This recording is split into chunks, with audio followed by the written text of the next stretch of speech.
It is hot outside right now, historically hot. And you've probably heard the warnings. Stay hydrated. Find shade. Check on elderly neighbors. But here's what almost nobody tells you. The number that actually decides whether you live or die isn't the temperature outside. It's a number inside you. A number your body has been quietly trying to hold steady since the day you were born, and one that, if it slips past a certain point, your own body turns against itself. Not from outside, from the inside out.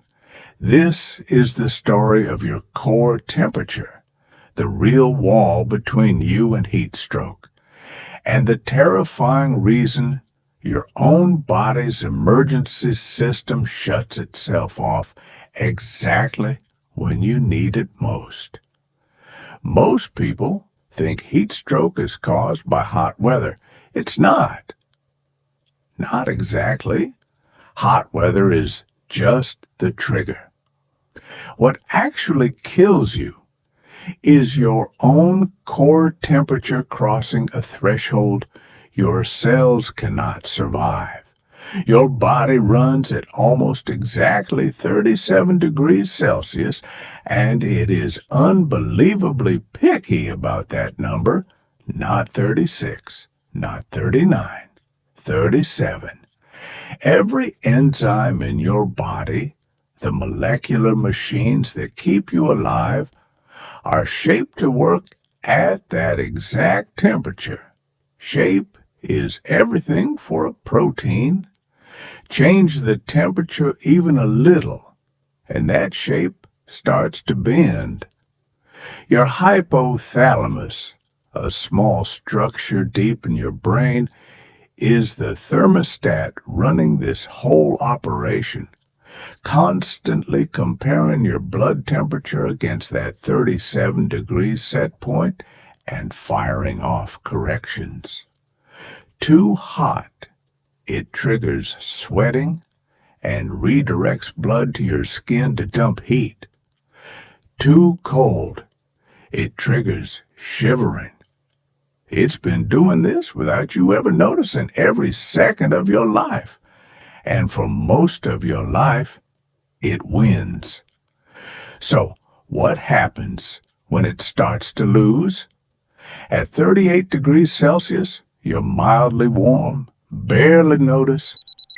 At 39, you're uncomfortable, your heart's working harder. At 40 degrees Celsius, you've crossed into heat exhaustion. Your body is under real strain, but the thermostat is still fighting. But 40 is not the wall. The real wall is 42 degrees Celsius. At 42 degrees Celsius, something changes that has nothing to do with feeling hot or cold. Proteins in your cells begin to denature. That's the same process that turns a raw egg white solid when you fry it. It's irreversible. Your cell membranes start to break down. Your gut lining, which normally keeps bacteria contained, becomes leaky, dumping toxins into your bloodstream. Your brain, made almost entirely of temperature-sensitive proteins, begins to swell. This is heat stroke, not very hot. A specific measurable point where your own molecular architecture starts to physically fail. Here's the part that should genuinely alarm you. You'd think your body's thermostat would be working hardest exactly when you need it most. It's the opposite. As your core temperature climbs past around 40 to 41 degrees Celsius, the very system meant to save you starts to fail. Sweat glands, exhausted and starved of blood that's been redirected elsewhere, simply stop producing sweat. This is called anhydrosis, and it's one of the clearest warning signs of heat stroke. Skin that goes hot and dry instead of drenched. At the same time, your heart, already working overtime to pump blood to your skin, starts struggling to also supply your organs. Something has to be sacrificed, and your body starts sacrificing itself. The hotter you get, the worse your cooling system performs, which makes you hotter, which makes your cooling system perform even worse. It's a feedback loop with no built-in brake. Left alone, once someone crosses roughly 42 degrees Celsius, the clock is now measured in minutes, not hours, before organ failure becomes irreversible. And this isn't a hypothetical. In the summer of 1995, a heat wave in Chicago killed over 700 people in a matter of days. Most of them elderly residents alone in apartments without air conditioning, their internal thermostat quietly losing a battle nobody told them they were fighting.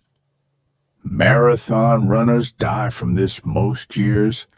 Athletes whose muscles are generating heat faster than their skin can shed it. Outdoor laborers in fields and on construction sites are pushing their own heat production up while the air around them offers less and less relief.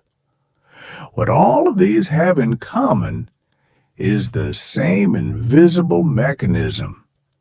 Not the weather being uncomfortable, but a 37-degree system slowly losing the fight to stay 37 degrees and eventually not losing gradually, but collapsing all at once.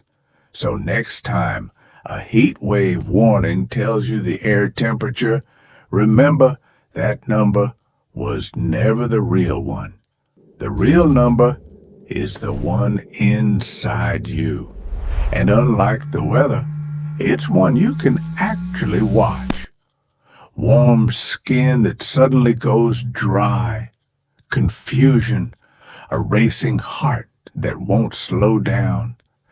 These are your body's thermostat sending its last working signals before the system it depends on shuts itself off. Now you know what your body is actually fighting, and more importantly, you know the exact point where the fight can be lost from the inside.